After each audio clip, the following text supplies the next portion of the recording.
오늘은 죽음과 부활이라는 말씀의 제목으로 말씀을 나누려고 합니다.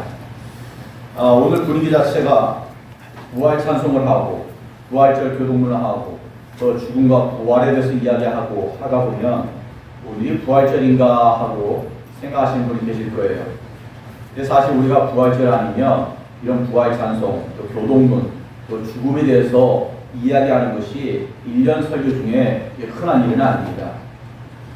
근데 마음에 제 감동되는 대로 이런 부활의 의미를 다시 한번 생각해 봤으면 좋겠다라는 마음에 마치 식순이 전부 다 부활주일과 같은 느낌이지만 그러나 분명한 것은 우리가 매일 매 순간이 부활신앙을 가지고 살아야 되는 건 맞는 이야기예요.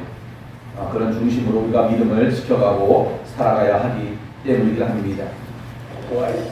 여러분들 한번 여쭤볼까요? 우리는 살기 위해서 먹습니까? 아니면 먹기 위해서 삽니까? 이게 우리 어르신들의 의식에는요 아주 명확해요.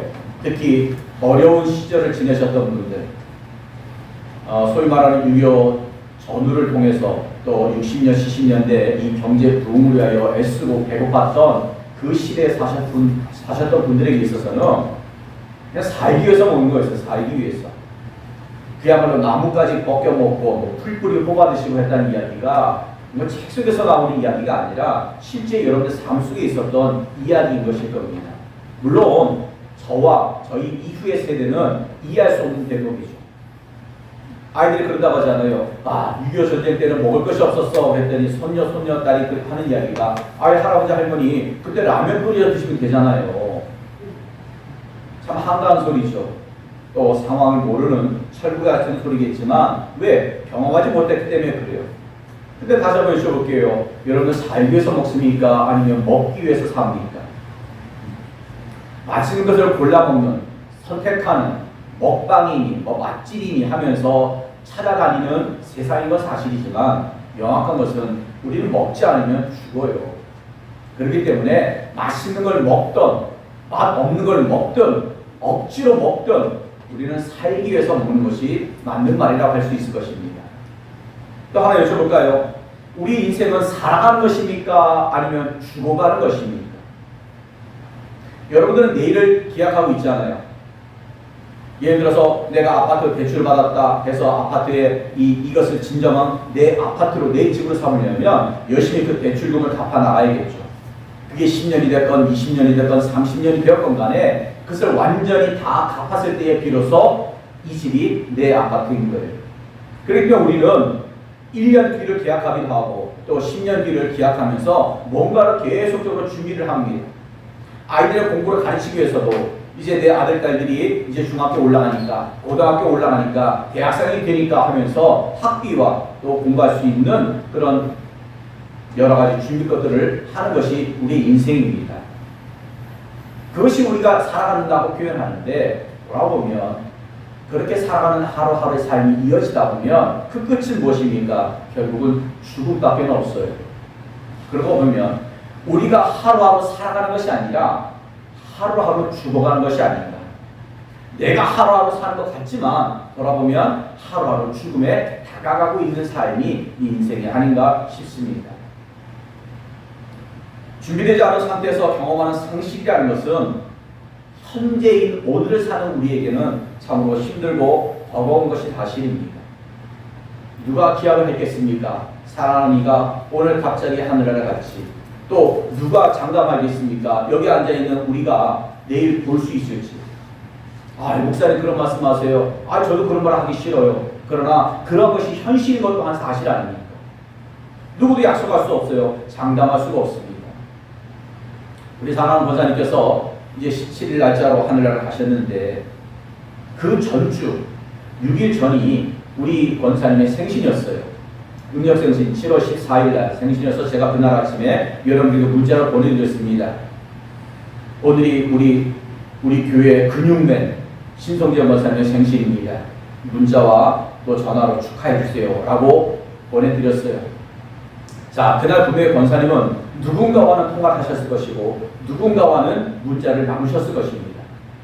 근데 돌아보면 그것이 우리 권사님에게 전화드렸던 마지막 전화인 분도 계실 것이고 권사님에게 보낸 마지막 축하 문자가 되실 수도 있을 거예요.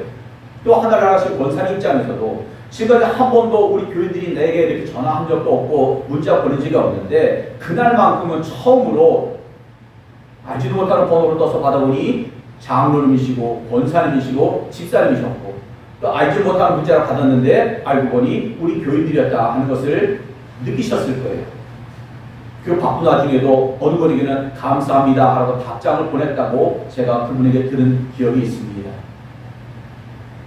제가 여러분들에게 그 문자를 보내드리고 함께 어떻게든 소통하고 어떻게든 나누자라고 부탁드리는 것도 어찌 보면 이러한 일맥상통하는 부분이 있다는 것이에요.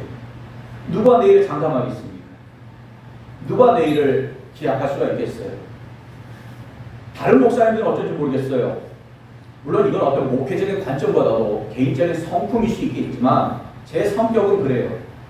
뭔가 모르게 좀 급해요. 지금은 굉장히 유하게 부드럽게 천천히 나가는 그런 모습으로 많이 바뀌긴 하겠지만 마음 깊이는요 뭔가 모르게 항상 급해요. 특히 목사라는 위치에서도 급해요. 무슨 말이냐면 오늘 꼭 이 말씀을 여러분들이 다 전해야 될 것 같은 그런 강박 같은 것이 오기도 해요. 요거 좀 나눠서 다음 주일에 해도 되고 요거 좀 나눠서 내년에 해도 되고 요거 좀 나눠가지고 어떤 절기 때 하면 되겠지 라는 마음이 들다가도 그날이 올까? 그날을 장담할 수 있을까? 어떤 때는 말씀을 준비하다 보면요 이 말씀이 내용이 도저히 오늘 한 시간에 끝날 분량은 아니에요. 이걸 그렇다고 막 해치워버릴 수는 없고 그래서 요거 좀 나눠가지고 이번 주에 하고 이어서 다음 주에 하고 싶은 그런 마음이 들 때가 있어요. 근데 그때 걸림돌이 또 뭐냐? 우리 교인 중에 격주로 근무를 하시는 분이 계시잖아요. 그럼 오늘 들으신 분은 다음 주를 못 들어. 오늘 못 들으신 분은 다음 주를 듣긴 해요. 그러니까 그런 차원에서는 한꺼번에 다 이렇게 알려드리고 싶어. 오늘 들으시고 다음 주에 못 듣는 분들은 결론을 못 듣는 시기 될 수도 있고 또 오늘 못 들으시고 다음 주를 들으면 목사님이 저 생뚱맞게 웬 결론과 같은 말씀을 하시지? 하실 수도 있을 것 같고 그런 마음에 다 하고 싶고 그런 마음이 자꾸 든단 말이에요. 왜? 다음을 기약할 수가 없기 때문에 그래요. 그럼에도 불구하고 우리는 그렇다고 해서 앞에서 할 모든 것을 오늘 다 할 수는 없어요. 내가 먼저 죽을지 몰라 해가지고 1년 뒤까지 먹을 것을 오늘 한꺼번에 다 왕창 먹고 죽자 할 수도 없고 1년 뒤에 할 것을 오늘 다 해쳐버리자 해가지고 공부를 오늘 다 해버리고 일을 오늘 다 해버리고 각종 행사를 오늘 다 해쳐버리고 할 수 있는 일은 아니죠. 그러나 우리 심정 자체는 그렇듯이 내일을 기약할 수 없고 장담할 수 없기에 오늘 하루하루 삶이 우리에게는 부활과 같은 그런 신앙의 삶을 살아가야 한다는 것입니다. 그래서 바울이 이야기합니다. 나는 내일 죽노라 라고 이야기하지 않습니까? 내일이 없는 사람처럼 오늘 하루를 충실히 살고 오늘 하루 복음을 전하다가 내가 받는 고난도 이것이 계속 이어질까 두려워할 것이 아니라 만약에 이 고난의 끝이 오늘 내게 죽음으로 끝난다 한다면 내일은 천국의 삶 아닙니까? 그래서 바울이 이야기합니다. 나는 매일같이 죽노. 여러분 한번 생각해 봅시다. 예수님께서 30년 동안은 개인적인 삶을 사셨죠. 목수의 아들, 요셉의 아들로서 같은 형제들과 함께 집안일을 돕고 가정에 머무르면서 30년을 사셨어요. 어느 시점이 됐을 때에 하나님 계획 가운데 이제 공생의 삶을 삽니다. 우리가 쉽게 계산할 때에 3년의 공생의 삶을 사시고 돌아가시고 부활하시고 승천하셨어요. 자, 그러면 이제 지금 사적인 삶이 이제 끝이고 이제부터 공적인 삶을 삽니다. 그런데 하루하루의 삶이 예수님은 어떠하셨을까라는 생각을 해보게 돼요. 무슨 말씀이냐면 예수님이 이 땅에 오셨을 때에 제가 항상 성탄절 때 빠지지 않고 빼지 않고 여러분들에게 드리는 말씀이 있습니다. 여러분들의 생일을 슬퍼하고 눈물을 흘리면서 축하합니다라고 생일 축하하나요? 항상 기뻐하죠. 항상 밝은 모습으로 축하하죠. 만난 음식을 나누고 선물을 나누면서 생일을 축하하지 않습니까? 근데 예수님의 생일만큼은 목적이 있는 탄생이었다는 거예요. 이 세상에 있는 모든 사람들이 이 땅에 살다가 죽는 것은 틀림없습니다. 그런데 태어나는 순간부터 나는 죽으러 왔다라고 외치면서 태어나는 사람은 없어요. 근데 예수님만큼은 분명한 목표가 있었어요. 우리를 위해서 죽으러 이 땅에 오셨다는 것입니다. 근데 공생을 시작한다? 그러면 이제 본격적으로 인간에게 복음을 전하고 인간에게 사랑을 베풀다가 그 사랑의 정점인 죽음을 맞이하셔야 됩니다. 그러니 하루하루 삶이 당신의 죽음이 다가오는 것을 느끼면서 그 고통을 끌어안으면서도 사랑을 전파하고 사랑을 나누고 용서하고 훑는 일을 하시다가 가셨다는 사실입니다. 또 그것을 바라보는 어머니 마리아의 심정은 어땠을까요? 30년 동안 당신의 품 안에 있을 때는 여전히 그래도 내 아들이었는데 어머니 이제 하나님의 때가 되었습니다. 제가 이제부터는 공적인 삶을 살아야 될 것 같아요. 제가 복음을 전해야 될 것 같습니다. 끝내는 제가 죽어야 될 것 같습니다 하면서 집을 떠나서 이제 본격적인 사역을 할 때에 홀로 계신 어머니 심정은 어찌할까요? 이제부터는 내 아들이 언제 어느 때인지는 몰라도 죽으러 나간 것 아닙니까? 죽으러 집 밖에 나간 거 아니에요. 그게 내일일지 한 달 뒤일지 1년 뒤일지 알지 못해요. 그러나 그 예수를 바라보는 그 육적인 어머니의 심정은 어떻게 되냐는 말이에요. 매일같이 아들이 죽는 심정, 그 고통을 끌어안으면서 아들이 평안한 소식을 들으면 아들이 아직 살아있나 보다. 고통을 받는다고 해도 그래도 아직은 내 아들이 살아있나 보다. 바리새인과 서기관들이 핍박하고 원망한다 할지라도 그래도 내 아들이 아직 살아있나 보다. 그러다가 어느 날 골고다 십자가에 못 박혀 돌아간다는 소문이 들렸을 때에 바로 그날이 오늘이구나 하는 그 심정이 어찌했을까요? 여러분 이게 글씨가 작아서 잘 안 보시겠지만 이게 우리나라 대한민국 2001년부터 작년 2021년까지 매년 사망자의 평균 숫자입니다. 2021년을 기준으로 하면 작년을 기준으로 하면 평균 856명이 매일같이 돌아가시는데 다양한 모습으로 매일같이 돌아가시고 그럼 작년만 하루에 856명 곱하기 365를 하면 작년에 돌아가신 분이 31만 2,440명입니다. 수천만이 되는 대한민국 백성의 현실에서 31만 2,440명이 자연스럽게 어떤 식으로든 돌아가시는 것이 뭐 대단해 라고 느끼실지 모르겠지만 이게 또 다른 통계표를 보면요. 80년대만 해도 저 위에 빨간색이 출생률이고요. 아래 녹색이 사망률입니다. 그런데 80년대만 해도 81년만 해도 돌아가신 분에 비해서 태어나는 사람이 약 3배에서 4배가 되었어요. 그런데 재작년 2020년에 드디어 역전이 되었습니다. 사망률이 아주 완만하게 진행이 되지 않습니까? 그런데 출생률은 아주 급격하게 떨어져요.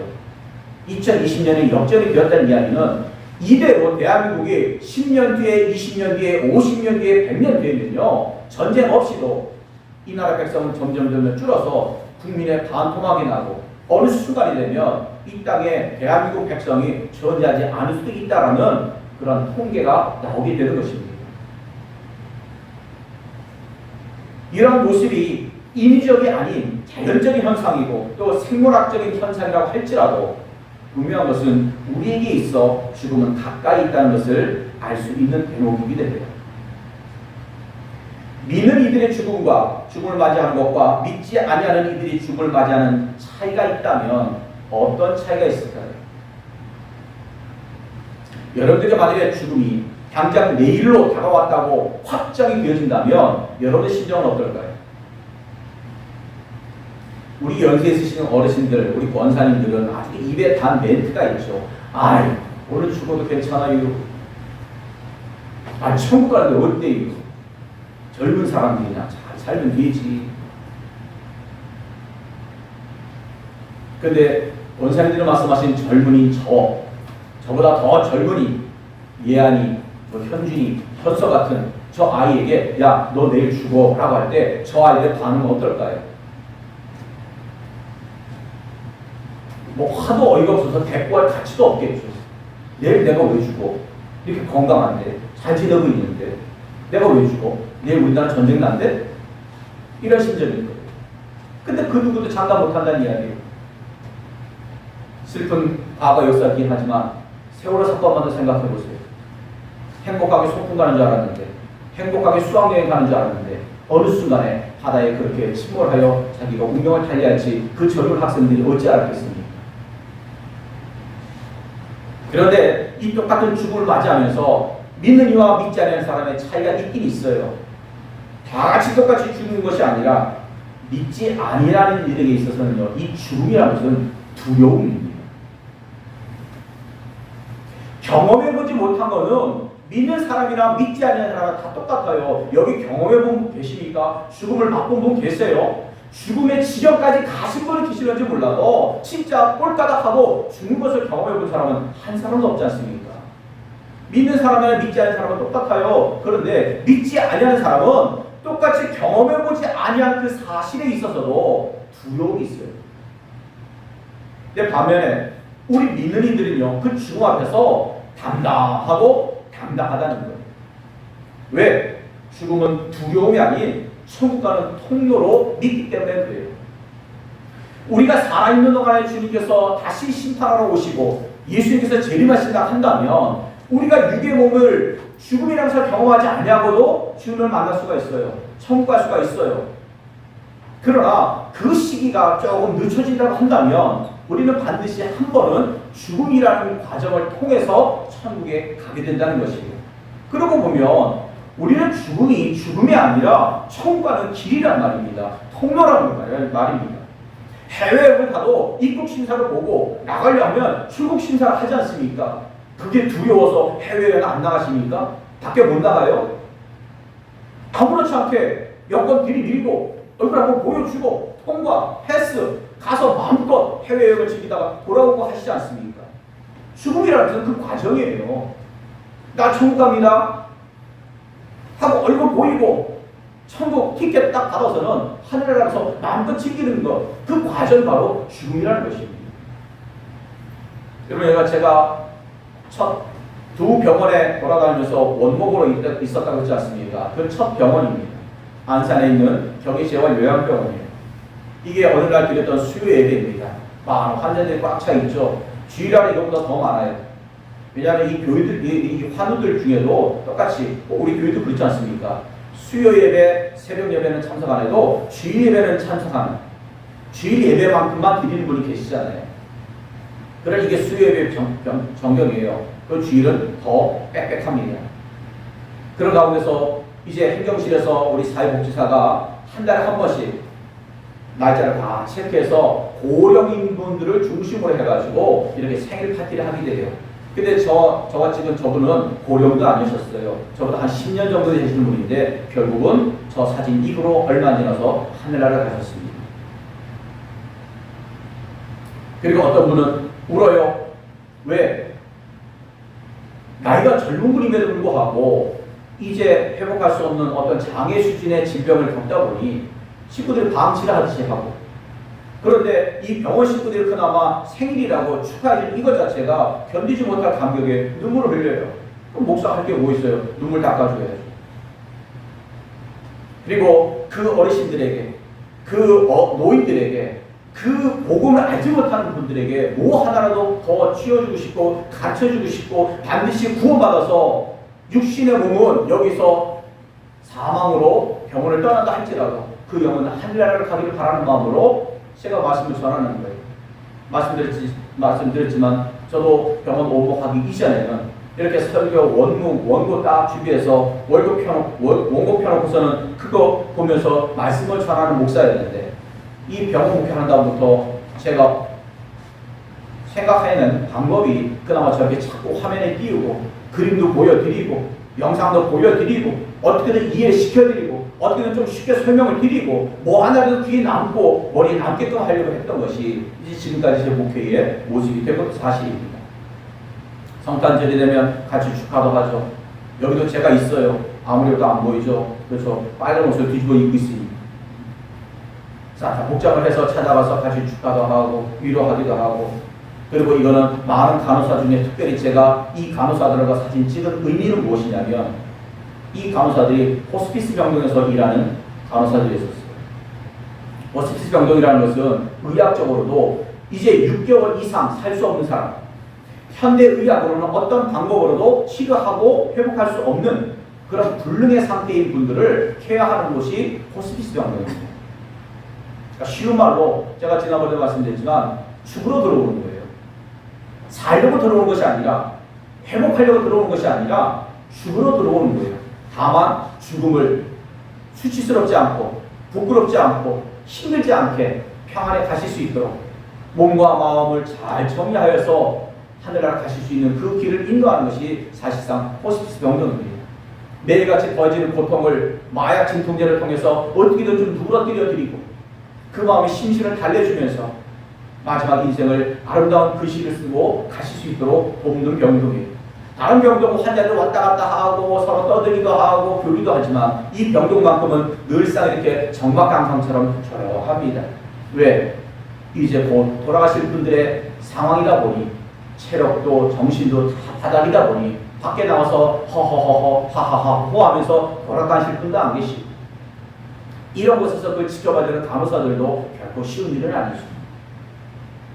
그래서 그 병실을 들어가면서 찾아다니면서 위로해드리고 기도해드리는 것이 제 일이기도 했습니다. 물론 당연히 이분도 얼마 안 지나서 하늘나라 가셨죠. 여러분, 목사가 여러분들에게 어떤 기도해드리길 원합니까?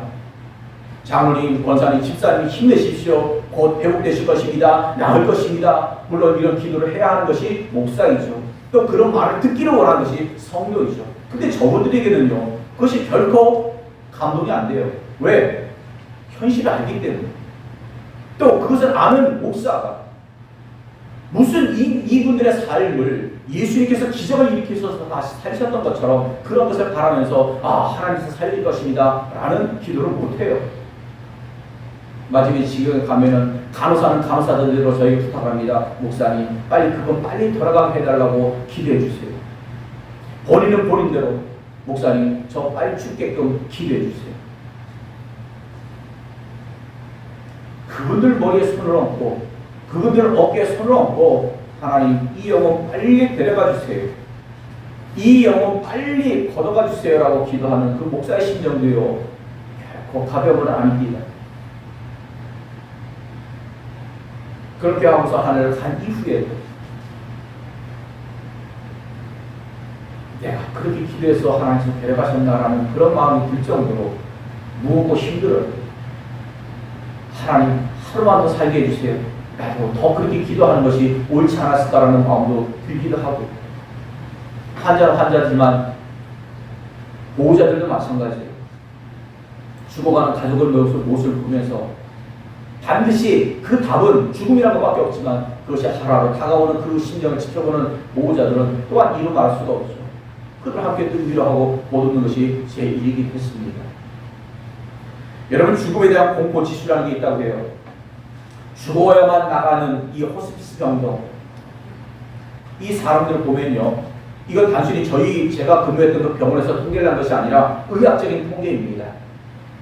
이 죽음을 담대하게 맞이하는 사람이 있대요. 그 사람이 어떤 사람이냐? 확실한 믿음 속에 죽는 사람.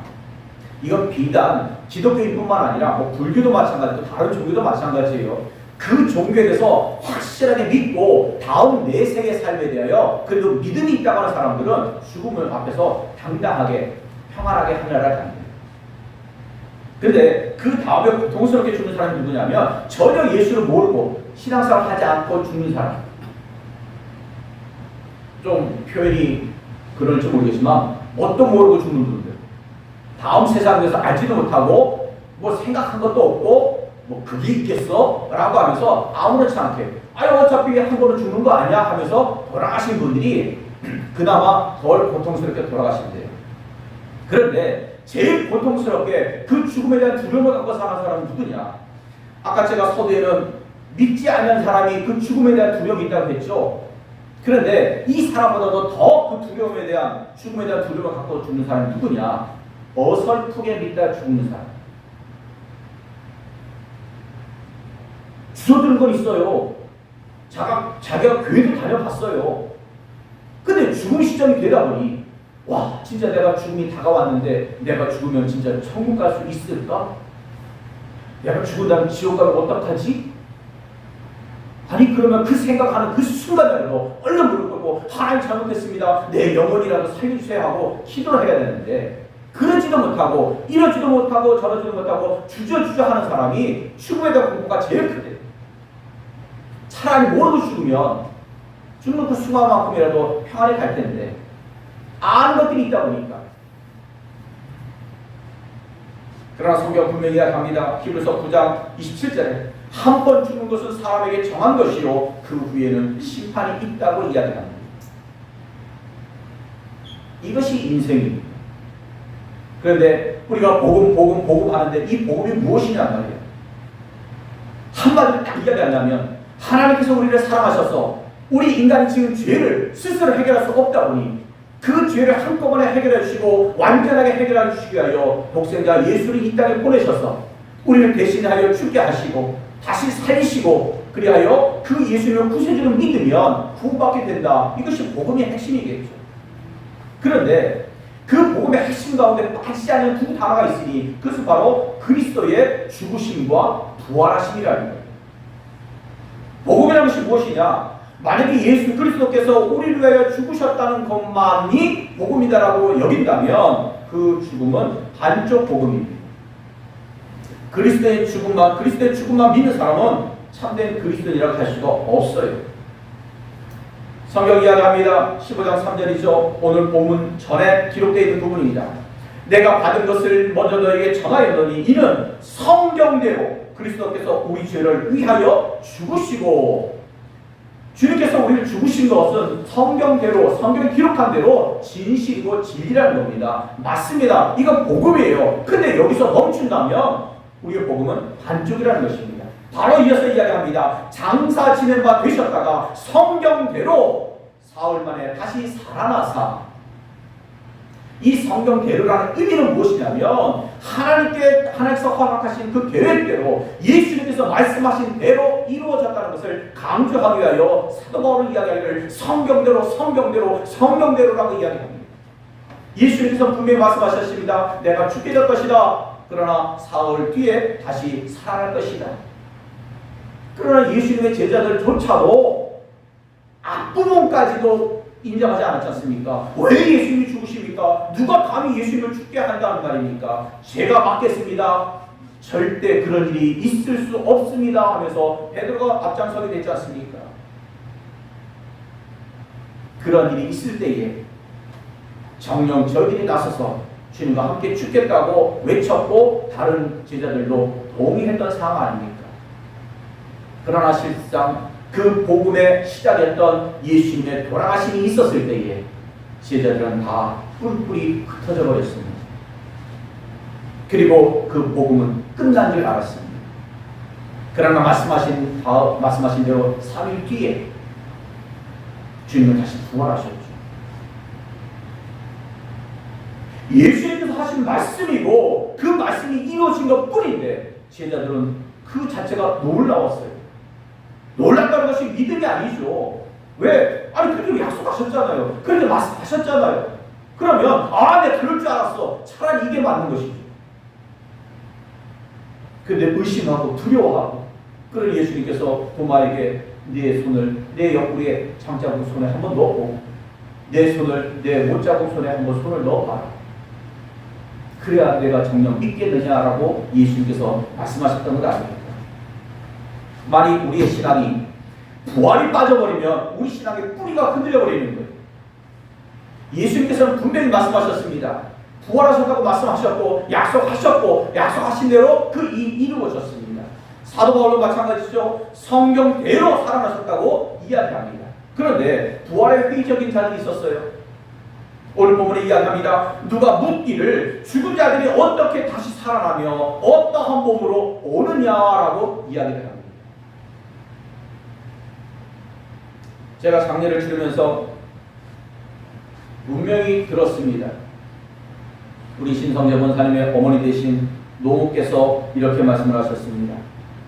예수는 죽었어도 시신이라도 있었기에 다시 부활할 수 있었지만 내 아들은 다시 부활할 몸도 없는데 어떻게 다시 부활할 수 있느냐라고 말씀을 하셨어요. 물론 어르신의 의식에는 그리 생각될 수 있겠죠. 왜? 부활한다고 할 때도 이런 몸뚱아리가 있어야 다시 살아날 거 아니냐라는 생각을 하셨겠죠. 그때 당시 계획만 해도, 그리고 실제 그 일이 이루어지지만 우리의 신권사님은 우리가 화장을 하여 봉안했지 않습니까?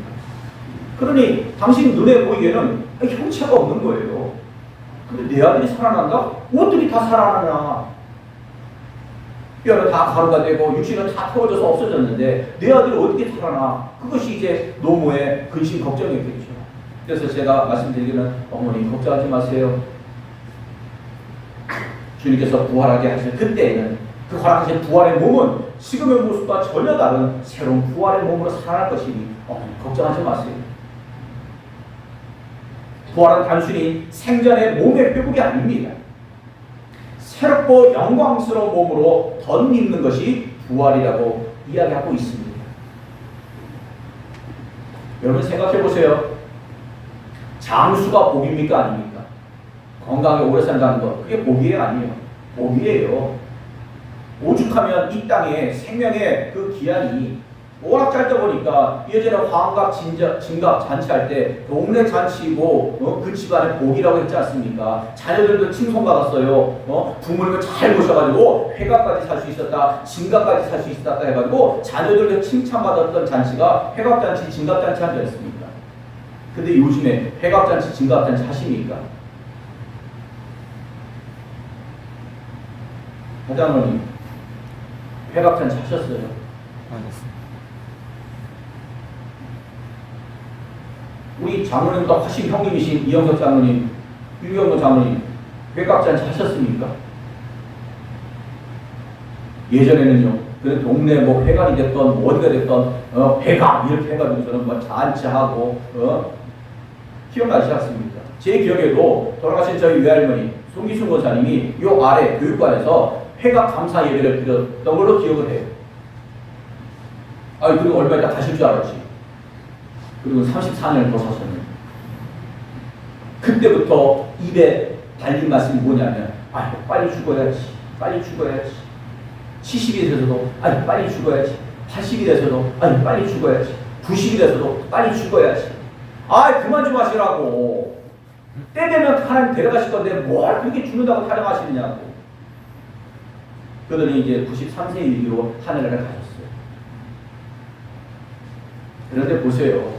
장수는 분명히 복은 복입니다. 그런데 건강하게 아무 문제 없이 부족함 없이 사는 것은 복이라고 할 수 있을 것 같은데 병들고 아프고 돈 없고 서럽고 눈물나게 처량하게 사람들에게 배척당하는 그런 삶 가운데 오래 살기만 한다고 한다면 그게 복이라고 할 수 있나요?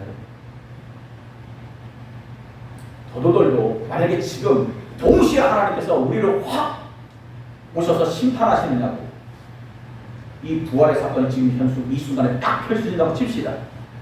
그리고 앞으로 우리가 지금부터 영원의 삶을 살아야 돼. 여러분 따져볼까요? 안수인 권사님, 그 몸으로 지금까지도 허리 아프시잖아요. 힘드시잖아요. 근데 앞으로 그 몸으로요 영원히 그렇게 사셔야 돼요. 고개를 절레절레 하십니다. 아, 저분에 비하면 젊은 저는 그나마 낫다 할 수 있겠죠. 하지만 천국에서도 요 모양 요 꼴로 살아야 돼. 아니, 갈수록 기어지는 머리 보세요. 아까 제가 환을 이렇게 안수하고 할 때 사진 봤습니까? 아, 그때만 이러진 않았어요. 몇 년 만에 점점 더 운동장이 넓어져요. 그냥. 제가 여기 취임하기 전만 해도 요것보다는 덜했어요. 근데 넉 달 만에, 아니, 다른 지경이 넓어져야지. 아, 여기 지경이 점점 넓어지죠. 근데 감사한 건요, 제가 거울을 아무리 이렇게 보려고 해도요, 반사돼서 보는 공기 여기는 안 보여요. 여기만 보여요. 근데 어쩌다 화면이 뒤로 딱 해서 제 뒤통수가 딱 치킨 걸 보면요, 여기가 반짝반짝해요. 아, 저게 내 모습이구나. 근데 이렇게 영원히 살아야 된다고 생각해보세요. 영원히 살아야 된다. 만약에 천국의 기준이 한국, 대한민국 평균 키에 미달하면 천국 못 가고 그 이상만 천국 간다고 생각한다고. 만약에 하나님 그런 기준을 세운다고 생각해보세요. 아까 생각이 나서 검색해 봤더니 작년 통계 기준으로는 남성 평균이 171.53cm래요. 저는 6cm가 짧아요. 그럼 천국 못 가. 천국에서 이 몸 그대로 사느냐? 그게 아니라는 거예요. 그럼 어떻게 사느냐? 여러분 오늘 사도 바울이 어떻게 여러분들에게 이해를 보는지 한번 생각해 보세요. 이게 뭡니까? 각종 씨앗들이죠. 보시면 어떤 씨가 어떤 종자인지 여러분 다 아시겠습니까? 아마 종자 박사라고 해도 저렇게 화면 확 펴놓고서는 이게 뭐예요? 이게 무슨 씨예요? 이게 무슨 종류입니까? 라고 하면 한참 고민하고 쳐다볼 겁니다. 근데 분명한 것은 이러한 씨를 던지게 되어지면 이런 과정을 통해서 야금야금 자라나게 됩니다. 그리고 우리가 비록 씨앗은 무슨 씨앗인지 몰라도 뿌려놓고 그것이 나중에 자라면서 그것이 가지 뻗고 또 열매 맺는 걸 보면 아 이게 무슨 씨앗이었구나 하는 것을 알 수가 있어요. 그렇죠? 난 뿌렸는데 나중에 보니 아이고 이렇게 꽃이 피기도 하고요. 똑같은 거 비슷한 걸 뿌린 것 같은데 아니 이런 모양과 색깔로 바뀌기도 하고요. 어떤 것을 뿌렸더니 이렇게 보라색이 나오기도 하고 어떤 것을 보면 우리는 시원찮고 늙은 꽃을 맨날 할미꽃 이렇게 농담을 했는데 이 마지막 사진이 할미꽃이에요. 얼마나 아름답고 예뻐요. 그런데 씨앗을 뿌릴 때만 해도요 저런 꽃이 필 줄을 모른다는 거예요. 저런 모양이 나올 줄 모른다는 것입니다. 오늘 사도 바울은 이렇게 이야기합니다. 또 내가 뿌리는 것은 장래의 형체를 뿌리는 것이 아니요 다만 밀이나 다른 것의 알맹이 뿐이로되. 지금 우리가 뿌리고 심는 것은요 처음부터 이러한 홍성환이란 이런 모습이 태어날 줄 알고 우리 부모님이 저를 낳으신 것이 아니라는 거예요. 뭐 아이들이 뭐 모르는 걸 아니까. 우리 아버지의 정자와 우리 어머니의 난자가 합쳐서 나라는 존재가 이 땅에 태어난단 말입니다. 그런데 그 아버지 몸 안에 있는 DNA가 그 많은 것 중에 이렇게 생긴 것을 낳을 것을 예상하고 골라서 어머니와 난자와 만난 것이 아니라는 거예요. 똑같은 현상이죠. 어느 부모 사이에서도 다 똑같은 것이에요. 하나의 정자와 하나의 난자가 만나서 결국은 아들이 됐건 딸이 됐건 이런 모양이 됐건 저런 모양이 됐건 태어납니다. 근데 그때 선택적으로 나는 반드시 이런 아들, 나는 반드시 이런 딸, 내 아들 키를 요만큼, 내 딸은 이런 미모로 하고 작정하고 고르고 골라서 태어나는 존재는 하나도 없어요. 태어나고 보니 이렇게 생긴 거예요. 태어나고 보니 우리 현준이 같은 아들이 태어난 거예요. 그런데 나는 그렇게 하지 않았지만 뭐라고 이야기합니까? 38절에 하나님이 그 뜻대로 그에게 형체를 주시되 각 종자에게 그 형체를 주시느니라. 우리의 모습을 허락하시는 것은 궁극적으로 하나님께서 허락하신 모습대로라는 겁니다. 우리가 씨를 막 뿌리는 것 같지만 그것이 자라서 이런 꽃을 피우고 이런 열매를 맺고 이런 줄기와 가지를 뻗게 하는 것은 다 하나님의 작품이라는 것이에요. 이를 설명하기 위해서 씨를 뿌릴 때 뿌리는 것으로 알맹이 하나 뿌리는 것이지만 그 알맹이가 떨어져서 썩어서 그것이 비롯되는 것이 아니라 또 썩고 살아나는 것이 아니라 거기서 자라는 새로운 모습, 그것이 결국은 식물이 되어지죠. 새로운 형태로 보이지 않습니까? 씨앗이라는 것이 끼껏해야 눈에 보일까 말까부터 시작해서 아무리 커야 뭐 손톱만한 정도가 씨앗의 전부도 아닙니까? 근데 그것이 땅에 떨어졌을 때에는 전혀 다른 모습으로 이 땅에 새로운 모습으로 발견하게 됩니다. 그렇다고 해서 그 보이지 않을까 말까 또 손톱만한 그 종자 씨앗과 다 자란 이 열매와 전혀 다른 개념이냐? 아니요. 별개의 개념은 아니에요. 독립체가 아니에요. 똑같은 것이라는 겁니다. 근데 똑같은 것 안에서도 여러 다양한 모습들이 나오게 하는 것은 바로 하나님께서 그리 하셨기 때문에 그렇게 하는 것이에요. 사람이 씨를 뿌리지만 씨앗의 종자에 맞는 형태를 입히시는 것은 바로 하나님이라는 것이죠. 이것은 뿌리는 자의 능력도 아니에요. 자라나는 식물의 능력도 아닙니다. 또 우연히 그렇게 되어서 더더욱 아닙니다. 오로지 씨앗의 종류대로 형체를 입히시는 하나님의 주관적인 능력과 역사라는 것입니다.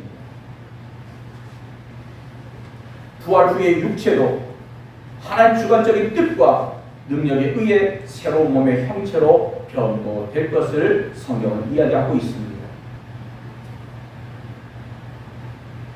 사도 바울도 이야기하죠. 자신에게는 육체의 가시라고 표현되어지는 불치병이 있었어요. 그래서 이것을 위하여 너무나 간절하게 하나님께 기도했습니다. 하나님, 이 불치병을 내게서 걷어가 달라고. 제가 이것이 너무나 불편합니다. 이게 아파요. 이것 때문에 제가 사역하는 데 지장이 있습니다. 차라리 이것을 하나님께서 회복시켜 주시고 고쳐주시고 걷어가 주시면 제가 더욱더 건강한 모습으로 더욱더 실컷 사역할 것 같아요. 하나님 일을 할 것 같습니다. 하나님 이것을 걷어가 주세요. 그렇게 간절히 기도할 것만 하나님께서 뭐라고 하십니까? 내 은혜가 내게 족하다. 그대로 살아라. 어찌 보면 그 연약함 가운데 하나님께 더 간절히 매달리고 하나님께만 집중할 수밖에 없는 그 인생이 복되다고 말씀하시는 하나님의 은혜라 저는 생각을 합니다.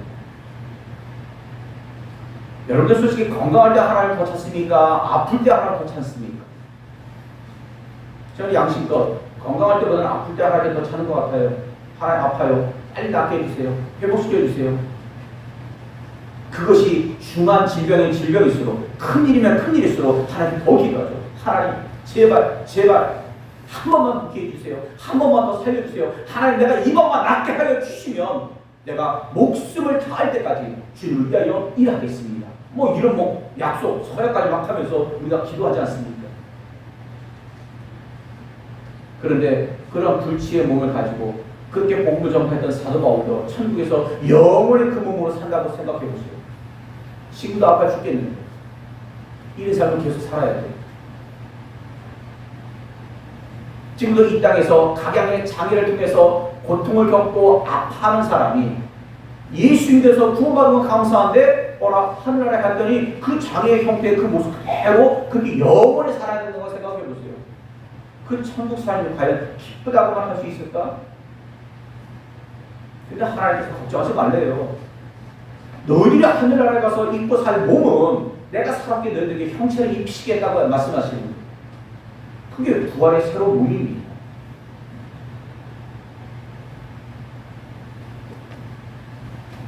지금의 모습도 자족하지 말고 그렇게 하고 지금의 모습에 실망도 마시고 새로 허락하실 부활의 몸을 소망하며 감사로 사시는 저와 여러분 되시기를 주님으로 부탁을 드립니다. 목사님 여기가 아파요. 저기가 아파요. 그렇죠. 제가 분명히 기억합니다. 제가 4월 20일 날 여러분들 앞에 선보이기 위하여 설교하러 여기 왔을 때 그 상황에서 무슨 정신이 있겠습니까? 그럼에도 불구하고 저 앞에 서가지고 인사를 드리는데 그때 안순희 권사님 다가오시더라고요. 제가 이미 봤지 않습니까? 예배 밴드 영상에서 봤잖아요. 저분이 안순희 권사님이구나 하는 것을 제가 기억하고 있지 않습니까? 그래 딱 오신 분이 아이고 안순희 권사님이세요. 근데 허리를 꺾어주시고 하시면서 오시더라고요. 아이고 권사님, 안순희 권사님, 아이고 그래 허리가 오신가 보니 그 문여웠더니 권사님이 그래요 이렇고 저렇고 잠깐 말씀하시는데 제 입에서 툭 튀어나온 거예요. 아이고 안 봐도 견적이 나와요. 말씀을 안 해도 70이 되고 80이 되고 90이 됐음에도 불구하고 20대와 같은 건강이다. 여러분 그건 끔찍한 거예요. 그러니까 자연의 이치를 거스른다. 그걸 무조건 은혜라고만 생각하지 마세요. 때가 되면 결국 아무리 은혜롭게 복받은 벼 이삭도요. 때가 되면 벼가 풀리고 때가 되면 허리가 잘려가지고 물소시개가 되었건 아니면 가축의 먹이가 되었건 그렇게 사라지는 것이 자연의 이치고 순리예요. 우리도 마찬가지죠. 방금 말씀대로 흙으로 지으셨기에 흙으로 다시 돌아가는 그것이 마땅한 모습이라는 것입니다. 그러나 중요한 것은 지금의 이 힘들고 어떤 아프신 고통의 모습이라 할지라도 이것을 끝이 아니라는 것. 우리는 새로운 부활의 모습으로 저 하늘에서 영원의 삶을 살게 될 것입니다. 그것이 더더군다나 우리가 죽음을 두려워하지 아니할 부활의 신을 갖고 살아갈 사람들의 신앙의 모습이기도 합니다. 기왕이면 그렇게 바라죠. 하나님 이 땅에 살던 이 육신의 몸보다는 조금은 더 멋진 모습, 조금은 더 혼나는 모습으로 살게 해달라. 제가 아직까지 키 작은 것 때문에 콤플렉스를 느끼고 스트레스를 받은 적은 없지만 그래도 보면 저 하늘에 나가서도 내가 맨날 매일같이 화장을 이렇게 올려다보고 그럴 거 아니에요. 그래서 화장은 저랑 똑같이 눈이 맞을 만큼만 하나님 조금만 좀 늘려주세요. 그런 마음이에요. 여기 아프면 하나님 요 아픈 것만 쏙 뽑아가지고 허리가 쫙 펴지고 마음껏 걷고 아무 고통이 없이 행복하게 룰루라라 뛰어다닐 수 있을 만큼 그걸 하나님 모르실까요? 다 그리 하시겠죠. 어쨌든 우리는 죽음을 두려워할 것이 아니라 그 죽음은 밟고 설 일인 것이고 또 죽음은 천국 가는 통로라는 것을 기억하시며 또 지금의 모습과 지금의 형편을 걱정할 것이 없이 천국에서는 지금과 전혀 새로운 부활의 모습으로 거듭나게 하시겠다고 하나님께서 바울을 통하여 이렇게 씨앗의 비유를 통해서도 말씀하시는 것을 기억하며 저 천국에서 허락하실 축복된 그 형체 아름다운 부활의 몸을 꿈꾸며 하루하루 살아가실 수 있는 저와 여러분의 삶이 되실 수 있기를 주님의 이름으로 축원을 드립니다. 아멘. 사랑하는 하나님 감사합니다. 죽음이라는 것은 결코 기쁜 일이 아니지만 돌아보면 죽음이 끝인 사람에게는 더할 나위 없는 슬픔입니다. 그러나 우리가 그것을 슬픔으로만 여기지 아니하는 것은 죽음은 그저 천국 가는 통로일 뿐임을 성경은 이야기하고 있습니다. 우리가 그것을 믿기에 오히려 감사로 그 죽음을 맞이할 수 있도록 인도하시고 또 그 죽음이 나를 두렵게 하는 것이 아니라 오히려 그 당당한 믿음의 선포 앞에 그 죽음이 내 앞에 떠올 수 있도록 역사하여 주시옵소서. 이후의 천국의 삶도 하나님 허락하신 부활의 모습으로 새로운 아름다운 모습으로 영원히 살 수 있게 됨을 기대하고 소망하며 살 수 있는 저희 모두가 될 수 있도록 역사하여 주시옵소서. 예수님의 이름으로 감사 기도드려옵나이다. 아멘.